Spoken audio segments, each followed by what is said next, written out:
As a psychiatrist of over 20 years, I've seen my patients come in many different types, all of them with their own personal flaws, some worse than others. There have been some instances in which I've met people with problems so bizarre that I've dwelled on them for days. These are the ones who'd come in, tell me their story, then right away I'd know they were screwed. Obviously, as a mental health professional, I'm not supposed to spill the beans on their situation so quickly. My job is to stretch out the treatments for as long as possible until the inevitable occurs. One patient in particular stood out. His name was Adam, and he was one of the unfortunate ones. It was hard for me to tell at first, as his life story wasn't exactly unusual or bizarre. However, he did have a condition that was rare: narcolepsy, a sleep disorder that would cause him to randomly fall asleep at inappropriate times throughout the day. This disorder tormented him his whole life. It caused problems throughout his childhood, and he had trouble holding down a job later on. Despite this, he managed to find a wife that would stick by his side and assist him. She had a well-paying job as a nurse, while he collected disability checks due to his ailment and inability to work.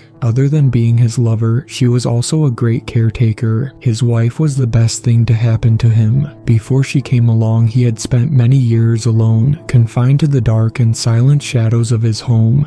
Unfortunately, Adam had to return to the shadows as his wife went missing 10 years ago. Apparently, it took a great toll on him. As if dealing with his narcolepsy wasn't bad enough, he soon fell into a deep depression and went days without eating. His sleep habits grew even worse, and he developed insomnia. Months after his wife went missing, Adam made his first appointment with me. When meeting him, I got a strong impression of a shy and timid middle-aged man. He failed to make eye contact with me. He wouldn't stop looking at the ground and staring off into the space beside him during every pause in our conversation. From then on, Adam has been seeing me on the regular, and over time we both kind of formed a bond. Compared to my other patients, I was invested in Adam's life and progress the most, and really looked forward to seeing him every week. I'll admit, after a few years, I started to consider Adam as a part of my life, an acquaintance, but we had to meet later in the day, sometimes at night.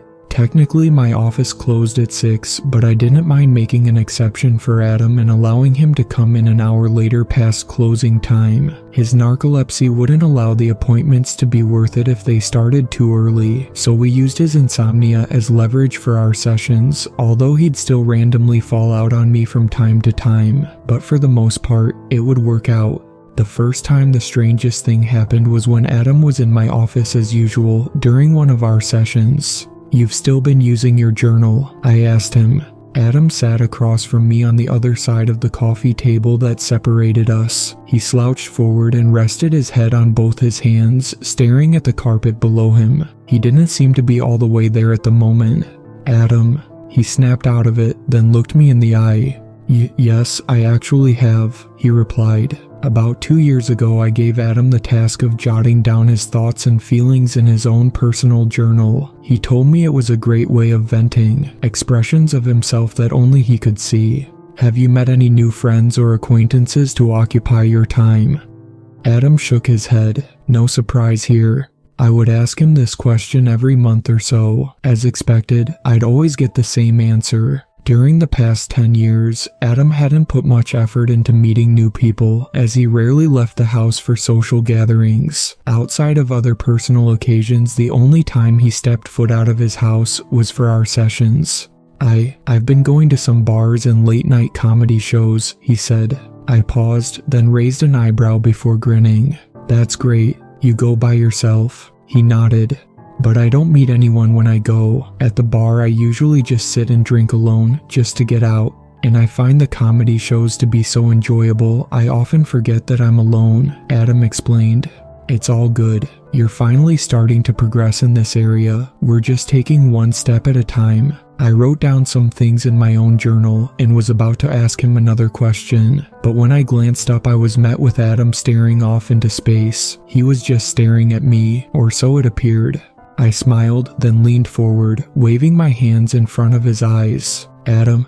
No response. I did that a few more times, but nothing changed, even after standing out of my chair and walking around him to get a reaction. Every now and then Adam's narcoleptic behavior would surface, but he'd fall asleep for seconds, then be right back with me in no time. This is the first time he just zoned out like this. "Hey Adam, what's going on?" I said. His blank expression scrunched up into a face of sadness. Then his eyes began to water. "I'm sorry, Sasha," he cried, as tears streamed down his cheeks. His wife. "I don't think I can do this with you gone," he continued, speaking to no one in particular.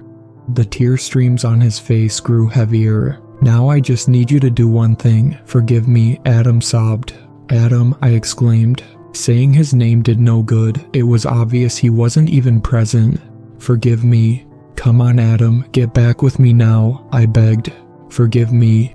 Adam, forgive me." After repeatedly shouting those two words for the next 10 seconds or so, Adam abruptly stopped, then blinked 2 or 3 times before glancing around the room. He stiffened when our eyes met again. I was startled, and I figured he could tell by my heavy breaths. My heart was racing. "What?" he muttered. "Did I fall out on you again?" I nodded. "Very," I replied. After that episode, I ended our session and sent Adam on his way, not bothering to tell him about the outburst. I wasn't sure if he was even aware himself. It was clear that he thought he'd just fallen asleep as usual, but that wasn't the case. I've never had a patient just start talking in a trance mid-session, and what was he even talking about? Forgive him for what? At the time, my guess was that I wouldn't see an odd outburst like that from Adam again. Maybe he was just having a really rough night and his issues just took a bizarre turn. I think you know where this is headed. 10 minutes before our next session the following week, I sat in my office filling out paperwork, waiting for Adam to walk in at any minute. As usual, it was about an hour past closing time. What had happened last session had me thinking. I couldn't wrap my head around what could have triggered Adam like that, or how something like that could even happen. I thought about it all day at home, to the point I even went to the internet looking for answers. I didn't find much on what I was looking for, mainly because I didn't know exactly what I was looking for myself. Trying to describe what I had witnessed was almost just as challenging as figuring out what was behind it. I visited many pages on the net about narcolepsy and other sleep disorders, but only came across generic and typical info. When Adam finally came trotting into my office, there was a slight jump in my chest upon laying eyes on him. He carried that typical blank and carefree expression I've looked at for the past decade now, that tense and anxious bodily posture as he came and took a seat in the leather chair across from me. I gave him a slight welcoming smile. Then I noticed he was carrying a small black booklet in one of his hands. There was a band of elastic wrapped around it.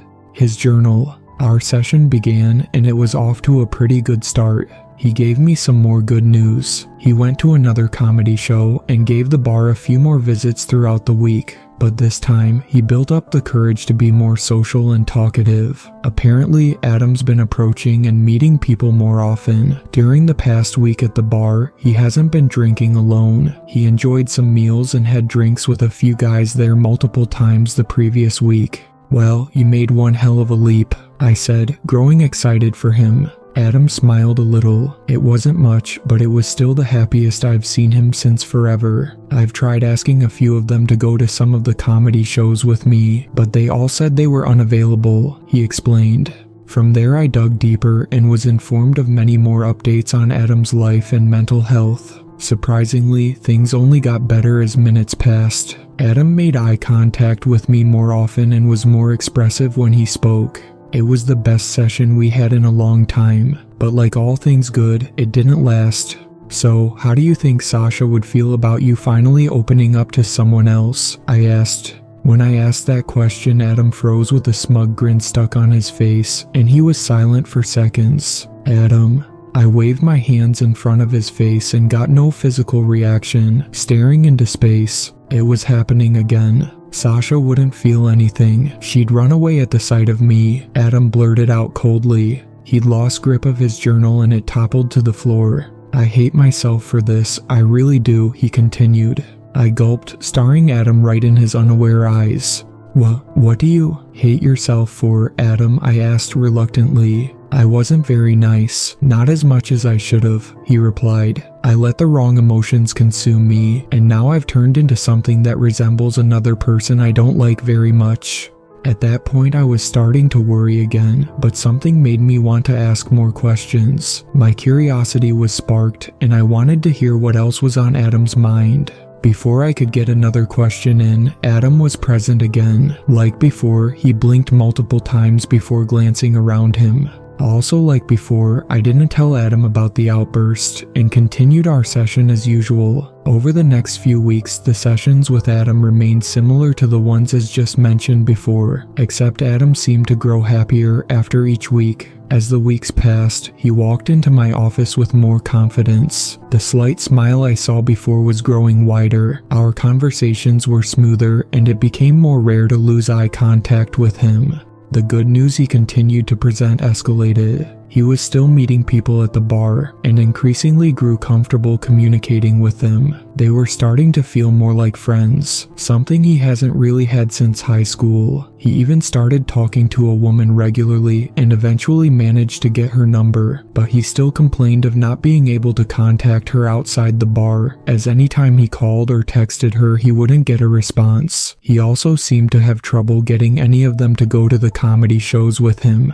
Other than some small misfortunes, Adam claimed that his life was finally getting better, but his random outbursts said otherwise. Despite the fact that the sessions were overall drastically better after so many years, there were still moments when Adam would stop responding to my questions and give me that 100-yard stare. Every time this happened, I knew the comfort of the session was about to be sucked away. Surprisingly, it became easy to get comfortable with Adam's outbursts. He started out pretty subtle and innocent with the things he was saying. At first, he'd tell me about small random things from his childhood. He told me about his dog he was gifted at 6 years old, and how he named him Toby. Toby was his first best friend, and would be waiting for him in the driveway every day when he got off the bus. Toby had to be put down 2 years later. "The only real friend I've ever had was taken away early," Adam sobbed. He was crying hard as he told me this. One week, Adam shared his experience as a member of his baseball team in middle school. Wasn't that great of a player and was benched for the majority of games. But when I hit that home run for the first time and got the win for the team, man, everyone was proud of me, Adam boasted, laughing joyfully. I heard more random things about his childhood, even the small and insignificant moments, like when he was caught staring out the window several times in the middle of class, and the other students laughed at him when the teacher called him out. At other times he'd mention a name, someone by the name of Kettle Cucker. "I heard a joke from old Kettle Cucker, and it was funny as hell," Adam would say. He'd suddenly just mention this person randomly, but never tell me exactly who it was. If I tried to ask about this person, he always changed the subject. I'd try to ask Adam questions while he was in his trance. Sometimes I'd get good responses, as if he was actually fully aware, but most of the time, anything I said wouldn't reach him, and he'd continue rambling. As more weeks passed, I still hadn't told Adam about what he was doing. I wasn't sure if he'd still want to keep coming if he found out he was spewing out facts about his life on a subconscious level. The more curious part of me wanted to see how far things would go. If only I wasn't so nosy. Adam's subconscious path down memory lane took a dark turn. The decent memories of Adam's childhood that was once a breeze to sit back and listen to soon sent chills throughout me. Adam informed me that the first signs of his narcolepsy occurred in 6th grade, and he frequently fell asleep in class. His father was very impatient and aggressive, and having to deal with Adam's ailment made him no happier. His father would shout and yell at him in frustration anytime he randomly fell asleep at home, and beat him down if his teacher called and said he dozed off in class.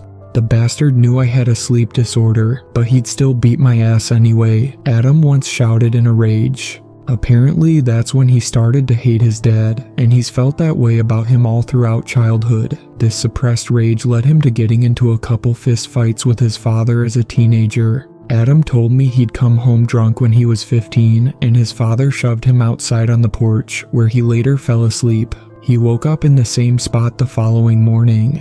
At 16, he often stole his father's booze and snuck out in the shed at night to drink. I needed some kind of escapism, since actually leaving was off the table. Adam slurred, still giving that long-distance stare. One night while getting sloppy drunk out in the shed, he spotted a sledgehammer hanging on the wall. The thought of going into his father's bedroom with it crossed his mind. I was gonna bludgeon that fucker, but unfortunately I didn't have the guts to act on it. Adam blurted. I didn't shed a tear when the bitch drunk himself to death and destroyed his liver. That was the first time I've heard Adam use profanity. It caught me so off guard that my eyes widened. I bet if I had old Kettle Cucker around back then, he'd cheer me up in a heartbeat. Man, does he say some funny shit. He mentioned him again. Kettle Cucker. Who was it? His thoughts would get even worse whenever I mentioned his missing wife. Have you ever told Sasha about the relationship you had with your dad? I asked him one week. This was one week in particular when I got lots of good responses from him in his trance. Adam took a deep breath, then to my surprise, he started crying. No, I've never mentioned a word to her about it, Adam sobbed, but it doesn't matter anyways. Sasha hated my guts. I stared back at his emotionless face in confusion. What? I said. I used to be a total brute towards her. I yelled and cursed at her a lot, and the slightest of mishaps would cause me to punch or slap her until she cried. He started bawling uncontrollably. But I took it too far one morning, he continued. Sasha fixed me a hot breakfast on a tray. When she brought it to the table, she dropped the entire thing, spilling everything on the tray in my lap, including some scolding hot coffee. In a rage, I repeatedly bashed her in the head with my fists and killed her. My eyes widened again. Then I swallowed in fear, still staring at him up and down. He was grasping his journal tightly by his side. I buried her in my backyard, then after some time I called the police, pretending that I hadn't seen her in a few weeks. He whimpered. The only person that ever gave a shit about me is gone, and it's all my fault. Now all I have is Kettle Cucker to keep me company. He always makes me laugh, or at least puts a smile on my face to distract me from my piss-poor life. Kettle Cucker. Now scared shitless I ask, Adam, who is this Kettle Cucker guy? In the middle of tears, Adam grinned. Then he started laughing. He was genuinely creeping me out now. Kettle Cucker, only the funniest old fart alive, Adam blurted. Obviously his answer brought me no closer to figuring out anything, so at the moment, I left the mystery alone. Days after that specific session, I sat at home ruminating once again. This is the most concerned Adam has made me in a while. Did he confess to murder? I mean, he's been saying some pretty wild stuff, but I wasn't even sure how much of it was true. If any of it was true, I didn't know what action to take next. Contacting the police would have been questionable, as Adam wasn't even in a fully aware state of mind when he made these confessions. The thought of seeing Adam again the next week now seemed more terrifying. What possibly true event would he reveal next? I wouldn't get the chance to find out. Adam didn't show up anymore after that. In the following week, it was a half hour past our starting time. I sat in the office waiting, but there was still no sign of Adam. This was odd because he's never skipped a session without calling me ahead of time. I called his phone a few times but couldn't get an answer. The same happened over the next few weeks. Now I was considering calling the police, taking into account the fact that Adam has never ghosted me once, let alone 3 times without notice, combined with his confessions, made me decide to eventually pick up the phone. I turned the television on one day and found that the authorities had already beaten me to it. The 5 o'clock news was on. I was shivering from head to toe when I saw Adam's picture appear on the screen. In the background, there were many paramedics carrying zipped-up bodies on stretchers.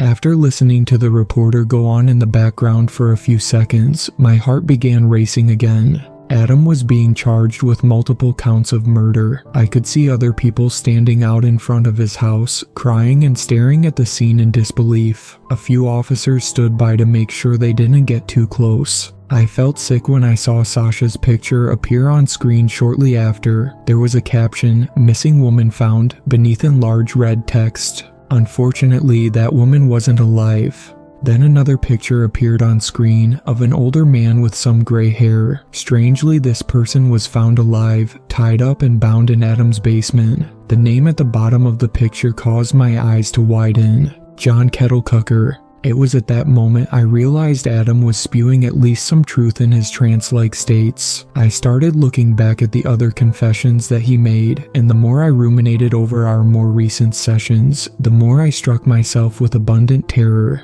The thought of Adam sitting in jail made me feel relatively depressed. During the first few weeks after I saw the horrid news, I could do nothing but think about the fact that my time with Adam was now history, the bond we formed. It had lasted so long that regularly seeing and communicating with Adam was something my brain craved and expected. I'll admit, I was starting to miss him, despite what he's done. It took a minute for me to face the fact that, yeah, he really did kill his wife, and committed deeds much worse. After seeing the news, I did more research on the incident. As more time passed, more details and info made its way out to the public. Turns out Adam's life wasn't improving like he tried to make it out to be. Adam actually was opening up and talking to people more, just as he claimed. However, his interactions were very awkward and reeked with timidness, according to the many interviews I saw with people who regularly visited the same bar Adam did. They had meals with Adam and often did hold conversations with him, but many of the interviewees admitted that it was all out of pity and sympathy, as Adam's lack of confidence was obvious. Adam's failure at creating a social life was internally making his feelings of loneliness worse, while also building up frustration and rage. Some recorded interviews with Adam himself revealed that his new way of dealing with this loneliness and frustration was to kidnap and hold some of the people he met at the bar captive. Adam made some real confessions during his interview, explaining how he lured his victims out to his car before using chloroform to knock them unconscious. Then he'd take them to his house and tie them up in his basement. Oddly enough, the reason he gave for doing this was to simply find someone to keep him company. He kept them in his basement and pretty much forced them to be his buddy. He'd hold conversations with them for hours, spending most of his days in the basement communicating with total strangers. His victims were forced to watch TV with him, and he even cooked meals and brought them food.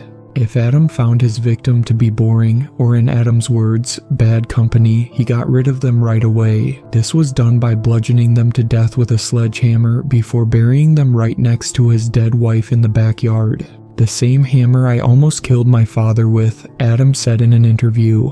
Some of the bodies were discovered with terribly fractured skulls, or large pieces of their cranium totally missing. He kept each person for about a week before killing them off and moving on to the next one. Adam did this until he came across the older gentleman I saw on the television earlier, John Kettlecucker. He was the comedian that performed at the comedy shows Adam often attended. After one of the shows, Adam wanted to personally speak to John. Adam met with John out by his car. After some friendly verbal exchange, John was of course chloroformed. Unlike Adam's other victims, Kettlecucker was held captive for weeks. His talent at making people laugh is what ultimately saved his life. The only reason Adam found John to be good company was because he enjoyed hearing his jokes for hours on end. Other than his own life, he also saved countless others, as Adam would have alternatively picked off John and continued taking the lives of many more on his quest to capture the best one. For months going on, I got a taste of what Adam has felt his whole life. Soon I was depressed and couldn't help but to constantly think about Adam, how he's doing in prison, whether or not he feels remorse for his deeds. Has he thought of me? The idea of visiting Adam in prison even crossed my mind, but I knew that would be pushing it. I had to remind myself that he's my ex-patient, not family or a friend. I had to move on and stop spending the end of every day in my office looking back at the version of Adam who was wearing a mask of someone he wasn't. While slouched up in the chair of my office one evening, I just so happened to see something stuck between the pillows of the sofa in front of me. Adam's journal. I realized that it's been there for some time now, ever since Adam last came in. I didn't plan on cracking it open and wandering into Adam's mind anytime soon. Not that I wasn't curious, it's just the fact that only God knows what madness lies inside.